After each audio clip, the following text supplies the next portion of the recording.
পঞ্চায়ত নিৰ্বাচনৰ প্ৰাক্ষণত শোণিতপুৰ কংগ্ৰেছতো বিসম্বাদ জিলা সভাপতি আৰু মণ্ডল সভাপতিয়ে ধন লোৱাৰ অভিযোগ কংগ্ৰেছ কৰ্মীৰ 30 লাখ টকাৰ লেনদেনৰ অভিযোগ সভাপতি দাদুল বৰকাকতি আৰু মণ্ডল সভাপতি বিকাশ কলিতাৰ বিৰুদ্ধে ইয়াৰ মাজতে কংগ্ৰেছৰ দখলত থকা ভুমুৰাগুৰি জিলা পৰিষদত দিলদাৰ হোসেনক নিৰ্দলীয় প্ৰাৰ্থী হিচাপে প্ৰক্ষেপ কৰিছে একাংশ কৰ্মীয়ে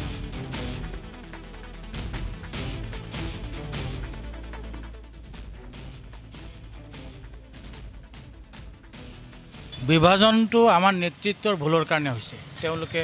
প্ৰাৰ্থী বাছনিৰ ক্ষেত্ৰত যিবিলাক অনিয়ম কৰিছে ধনৰ লেনদেন কৰিছে কৰি পেলাই উপযুক্ত প্ৰাৰ্থীক বঞ্চিত কৰি যিবিলাক প্ৰাৰ্থীৰ জনভিত্তি নাই গণভিত্তি নাই যিবিলাক প্ৰাৰ্থীৰ বিৰুদ্ধে বিভিন্ন ৰকমৰ দুৰ্নীতিৰ অভিযোগ আছে তেনেকা ধৰণৰ প্ৰাৰ্থীক যেতিয়া টিকট দিব আৰু বৃহৎ পৰিমাণৰ টকাৰ লেনদেনত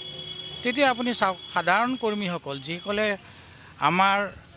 নেতৃত্বৰ ওপৰত ভৰসা কৰি কংগ্ৰেছ কৰে নেতৃত্বৰ ওপৰত কি আশা থাকিব এইবিলাক কাৰণে উলম্ব বিভাজন হৈছে বিভাজন